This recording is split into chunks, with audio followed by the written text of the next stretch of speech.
Muito bem, meus amigos, você que acompanha através das redes sociais, através da televisão, através do rádio, eu sou o jornalista Everaldo Fogaça. Está no ar o programa do Fogaça, o programa onde você tem espaço e tem voz. Lembrando que você pode mandar aí a sua pauta, os problemas que existem no seu bairro, na sua cidade, na sua localidade. Você de Cacoal, você de Presidente Médici, Ji-Paraná, Candeso, Jamari e Porto Velho. Mande o seu vídeo, preferência, mande ele na horizontal, ou seja, o celular deitado, aonde você grava o vídeo, mostra o problema, manda o nome do bairro, o nome da rua, o número e juntos a gente vai tentar resolver o seu problema. Está no ar o programa do Fogaça e começa com... Você está assistindo Programa do Fogaça, no oferecimento de site O Observador e Rádio Rio Madeira.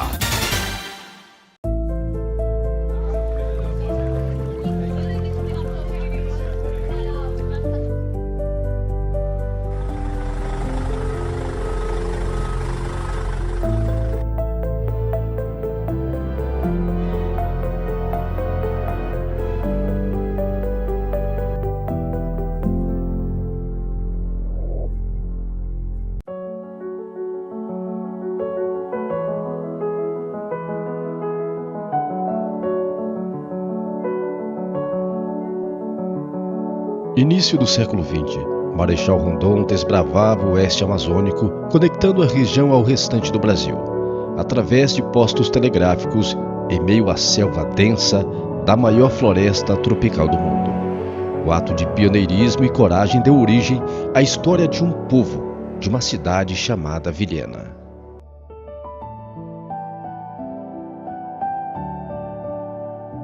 Nasci aqui nesse local aqui no ano de 56. Agora está tudo modificado, né? Mas não era assim, né? Era um cerradão aqui na frente, né? Porque praticamente a minha infância foi aqui, né? Brincadeiras com os irmãos. Aí depois o meu pai conseguiu alugar uma casa ali na Marechal Rondon, mais ou menos ali onde tinha uma casa o Paquito ali, que nós morávamos um tempo ali. É um período legal, né? Porque a cidade era pequena, né? E praticamente todo mundo se conhecia, né? Então era uma comunidade bem unida, né? Era toda mata, né? Então fazia a trilha e entrava lá para procurar o rio lá na beira. Todo mundo, e a água tinha que tirar de lá, né? Uma pessoa tirava a água na lata e no balde, todo mundo descia para lá com o balde para trazer a água.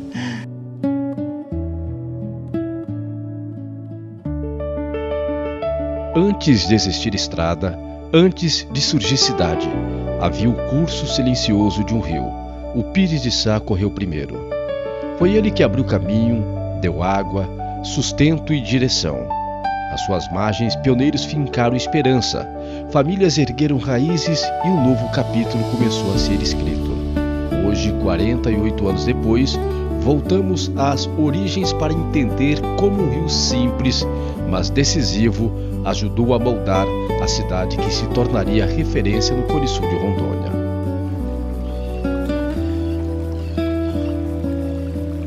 Hoje nós estamos num lugar assim muito importante, né, na questão da sobrevivência, né, dos primeiros habitantes da região aqui, da região de Vilhena, que é o rio Pires de Sá. Aqui era onde a gente tinha água para beber, era onde a gente pescava o peixe, aonde nossas famílias, né, inclusive nossas mães, vinham lavar as roupas, era constante, né, parecia um mutirão. Muito difícil, muito mesmo. A gente não encontrava nem quase comida para a gente comer aqui. Era muito difícil. A água, então, a água era uma coisa assim que valia ouro na época. porque não encontrava água.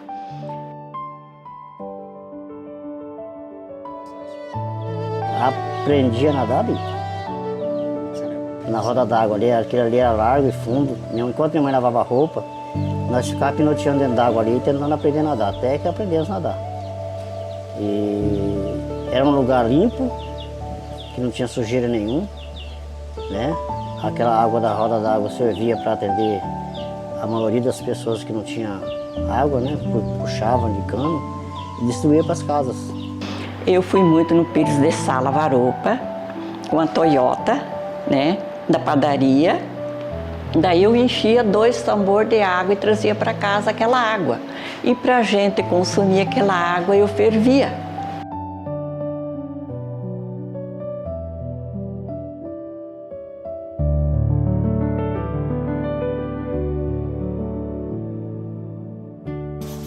Quando eu cheguei em Vilhena, eu lembro que minha mãe já morava aqui. E quando nós chegamos, eu vim acompanhado de um vô e um tio. Eu morava no Colorado, vim para cá, perdemos tudo que a gente tinha. Aí eu fui trabalhar, consegui esse pedaço aqui.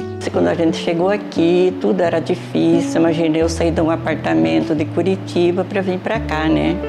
Com uma filha de 1 aninho. Vilhena, que era do outro lado ali da Pracinha Nossa Senhora, tinha um hotelzinho ali.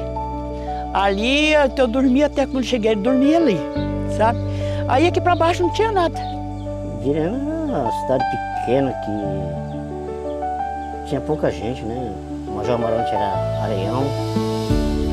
E poucas casas em Vilhena. Não tinha muita coisa não. Então você imagine como que era aqui. Aqui a gente não encontrava praticamente quase nada na época da chuva.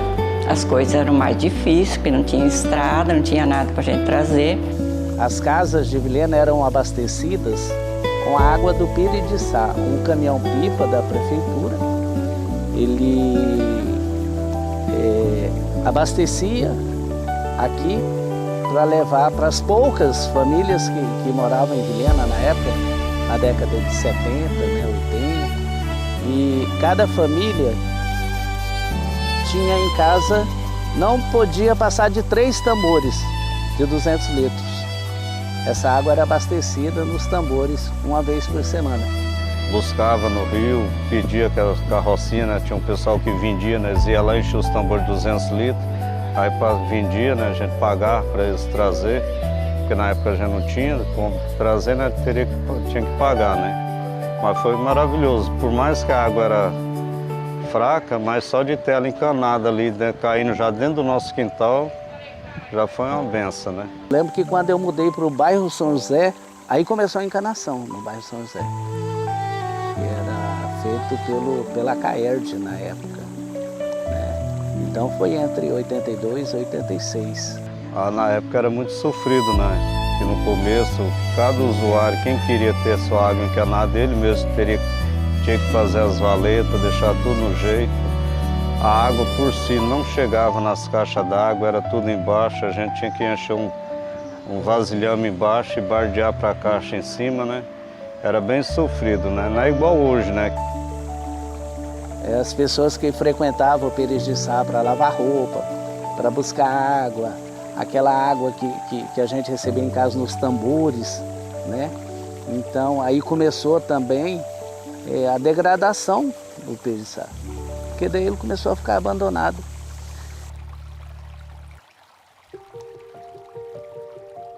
Então, geralmente um rio, né, ele é onde a gente monta uma cidade, né? As cidades são formadas a partir de um rio. Todo rio, ele suscita uma memória, né, em quem viveu, e o Pires de Sá é importante porque ele é o principal rio urbano de Vilhena. Então ele é formado, a nascente dele fica ali para trás do Hospital Cooperar e ele passa por toda a parte urbana de Vilhena, passa lá pela linha 135 e lá para cima ele se une com uma das nascentes do Barão de Melgaço. Nós temos em andamento na Secretaria de Meio Ambiente de Vilhena um programa de monitoramento da qualidade do rio. Então, trimestralmente são feitas análises de qualidade da água visando ações futuras também de maior controle, né, de evitar lançamento de efluentes, que é um dos aspectos que degrada a qualidade do rio. E existe o projeto também de revitalização do Pires de Sá, que está em andamento. Embora a gente não utilize mais a água do Pires de Sá para abastecimento público, a gente deve continuar a preservar o rio, principalmente a parte de nascente, os seus entornos, porque ele é importante para outras coisas, né? Para a fauna, para a flora da região. Então a gente tem que preservar, continuar preservando o Pires de Sá, não é só por conta do abastecimento, né? Mas também por outros usos, né? E para o bem-estar da biodiversidade geral do município.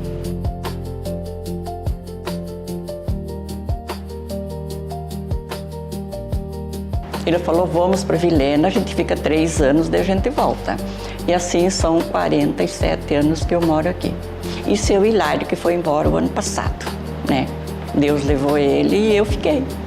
Minha família é super conhecida em Vilhena, então a gente fica bem onde te tratam bem, né? Eu sou assim. Então a nossa família hoje, para mim, eu sou feliz com onde eu vivo, como eu vivo. Você pode, eu andei para todos os lugares. Crime igual a Vilhena não existe, não tem. As pessoas são acolhedoras, boa também, né? Então eu tive muitas amizades boas aqui. Esta é a história de um povo que seguiu o fluxo da vida, assim como o Pires de Sá segue seu curso.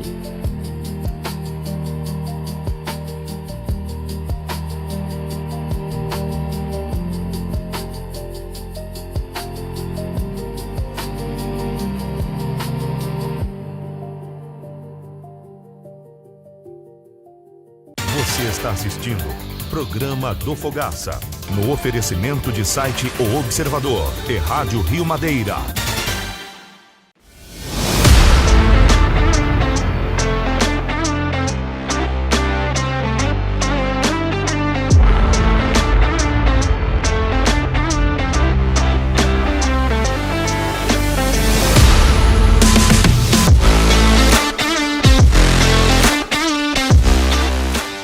Muito bem, meus amigos, você acompanha através das redes sociais, sou o vereador Everaldo Fogaça e hoje aqui a gente está prestigiando a Feira Livre de domingo no município de Porto Velho. Uma feira muito famosa, uma feira que vem gente aqui de todo o estado de Rondônia, onde milhares de pessoas vêm todos os domingos. Eu prestigio bastante essa feira, gosto dela, venho aqui comprar minha galinha, venho aqui para comprar verdura, comprar banana e com um monte de coisa que a gente acha essa feira. Um abraço a todos e prestigie a Feira do Domingo.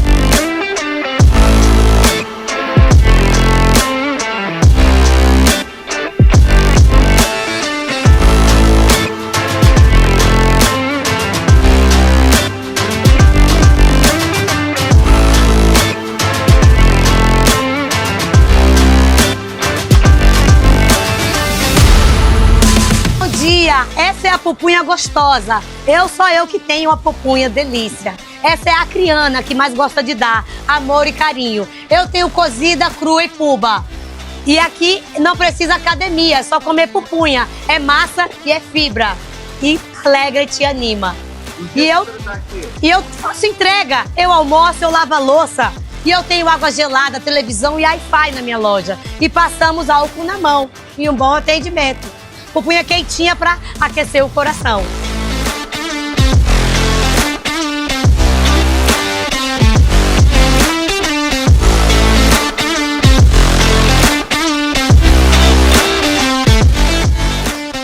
A feirinha de domingo garantida aí, ó.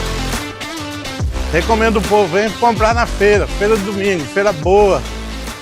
Já fiz as compras aqui.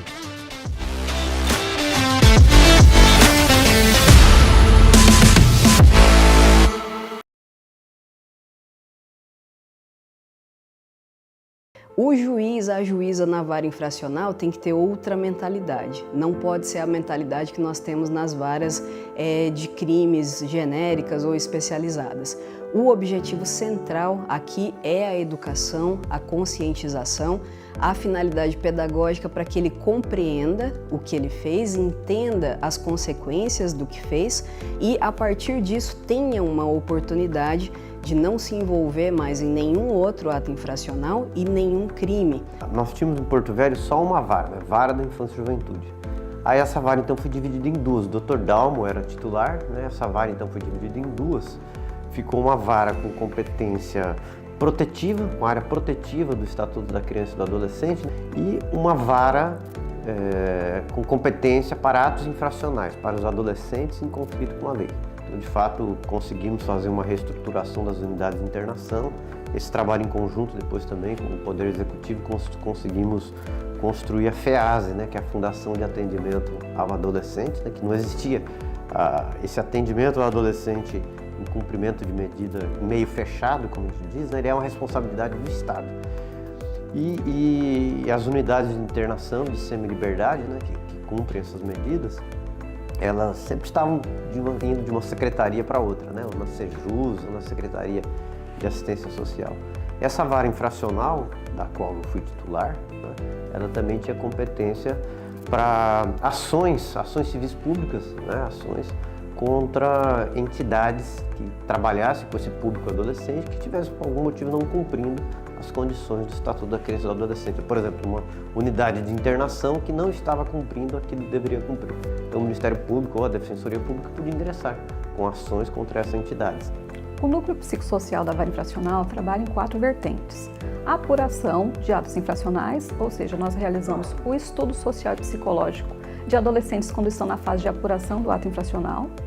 Na Justiça Restaurativa Juvenil, que é um olhar diferenciado que a Vara traz sobre o adolescente, em vez de ser aquela justiça que é retributiva, nós oferecemos esse momento de diálogo entre as partes para conversar sobre o que aconteceu e surgir juntos, né, uma solução de reparação desse dano, né, dentro do processo de ato infracional. Outra forma que trabalhamos é na parte de execução de medidas socioeducativas, do meio aberto e do meio fechado. Do meio aberto, nós acompanhamos como é que é realizada essa medida. Nós fazemos fiscalizações aos CREAS e também no meio fechado às unidades de internação de adolescentes, de semi-liberdade e de sentenciada. Esse trabalho que nós realizamos é uma forma de trazer o humano, né, de escutar a voz desse adolescente, de trazer para o processo e para a demanda judicial essa parte do adolescente como um ser em desenvolvimento, um ser que tem uma trajetória e que tem uma trajetória atravessada por muitas violações de direitos. Então, a função da medida socioeducativa, ela não é apenas de responsabilizar, mas também de garantir direitos. A fiscalização das unidades socioeducativas é um dever institucional do Poder Judiciário, atribuído através do artigo 95 do ECA e também do Sistema Nacional de Atendimento Socioeducativo, e cumpre uma função essencial na garantia do direito desses adolescentes. Muitos adolescentes ingressam no sistema socioeducativo vítimas de negligência por parte do Estado, da sociedade, muitos se encontram inseridos em famílias fragilizadas, e esse trabalho de fiscalização ele visa cumprir esse papel de cobrar desse Estado, como provedor da política pública, a prestação desse atendimento ao adolescente. Nosso dever é assegurar que esse Estado, através dessa atribuição preconizada na lei, garanta a esse adolescente as políticas públicas de inclusão, a garantir a dignidade, a saúde, a profissionalização, a educação, de modo que esse adolescente seja potencializado durante o cumprimento da medida socioeducativa. O nosso objetivo é garantir que a execução da medida favoreça a reintegração social desse adolescente, promova a sua potencialização, que ele se reconstrua enquanto sujeito de direitos e regresse à sociedade de uma forma plena e que dê continuidade ao seu caminho, longe das vivências infracionais. Nós procuramos ouvir no período de estudos sobre a vida desde o momento em que eles chegaram nessa família, né, de forma biológica ou não, e como funciona a relação com todos, de irmãos, pais e demais familiares, a estar fazendo parte de uma comunidade escolar, e que outros movimentos da comunidade ali que eles estão e que eles participam. E todos esses dados são importantes para individualizar cada história. O próprio nome diz, né? É uma medida socioeducativa. Nós tentamos, com essa medida, resgatar o adolescente através da educação para que ele possa retomar o seu futuro e ter um futuro digno pela frente. Além dos processos, nós temos toda uma atividade administrativa. Então, na vara é preciso fazer fiscalizações, e aí temos bimestrais, trimestrais, em diversas unidades. Na unidade sentenciados masculina, feminina, unidade provisórios, temos também que fazer unidade no CREAS de Itapuã do Oeste, Candeias do Jamari e em Porto Velho. Todas essas fiscalizações para garantir que o trabalho flua, que todas as medidas sejam fiscalizadas e os direitos fundamentais sejam garantidos. Além, então, dos processos do trabalho administrativo, nós temos como foco principal aqui o atendimento ao prazo dos processos. Quando o adolescente ele é internado, nós temos que iniciar e concluir em até 45 dias. Então, são processos muito rápidos, processos muito céleres, para que nenhum prazo seja descumprido. Temos também a celeridade com relação ao mandado de busca e apreensão, que é como se fosse a audiência de custódia para a apresentação desse adolescente e ver se não tem nenhuma lesão no seu corpo, se não houve algum abuso durante o cumprimento do mandado. O nosso foco principal aqui é cuidar de todos os processos, dar atenção a todos os adolescentes para que ele compreenda o caráter pedagógico da medida.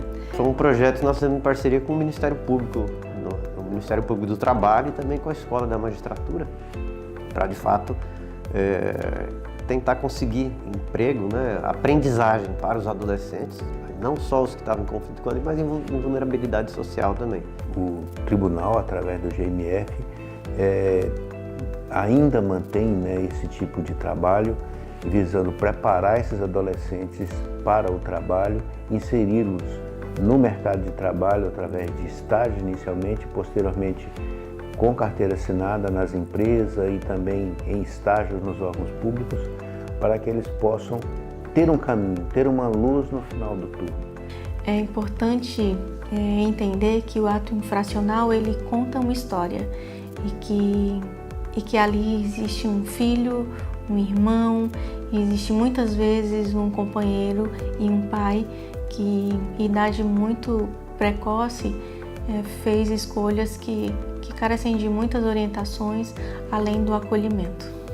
Entre o ato e o olhar, entre processos e relatórios, há vidas que pedem ajuda, há vidas que pedem escuta. Há histórias interrompidas por muros invisíveis, os da pobreza, da ausência, da culpa. No coração da vara infracional, não julgamos apenas os fatos, buscamos sentidos. Ali, onde muitos veem desvio, nós vemos trajetórias feridas, marcadas por silêncios e faltas, mas ainda abertas ao recomeço.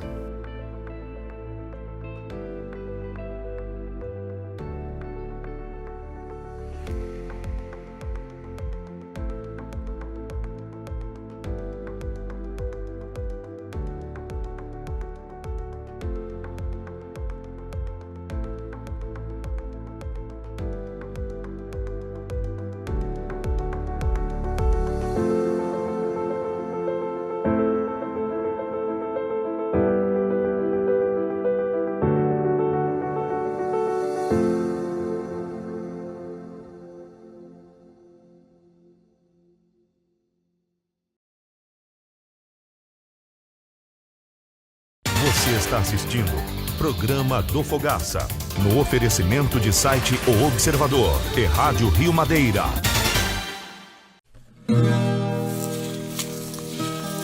O leite nasce no campo, no cuidado diário com a terra e com os animais. Está no amanhecer da ordenha, no trabalho constante, na produção que não para. É fonte de nutrição, cuidado e saúde em todas as fases da vida. Mais do que alimento, o leite representa trabalho, dedicação e desenvolvimento. É o resultado do esforço diário de quem vive no campo, ligando a produção rural à mesa de milhões de brasileiros. Rondônia ocupa hoje o primeiro lugar da região norte na produção de leite. Uma cadeia produtiva forte, presente nos 52 municípios do estado, que gera renda, oportunidades e milhares de empregos. Por trás desses números, existe um trabalho contínuo de assistência técnica. Um trabalho que leva a conhecimento, orientação e acompanhamento direto às propriedades rurais. É assim que o produtor melhora a gestão, aumenta a produtividade e produz de forma mais eficiente e sustentável. O projeto Consultec é um projeto do governo do estado de Rondônia, executado pela Emater, tem como foco a assistência técnica e a gestão da atividade leiteira. Lançado em 2020, o Consultec Leite já atendeu mais de 2.000 propriedades em apenas 5 anos, promovendo mudanças reais na bovinocultura leiteira rondoniense. Então, um dos principais focos da metodologia é a questão econômica. É fazer o produtor entender para que ele conheça quanto custa para ele produzir um litro de leite. E, claro, a gente potencializar essa questão para que ele tenha cada vez mais renda, mais lucro e principalmente uma produtividade considerável de forma sustentável, ou seja, produzir mais com menos áreas e menos animais. Esse acompanhamento técnico se reflete diretamente na rotina de quem vive do leite no campo.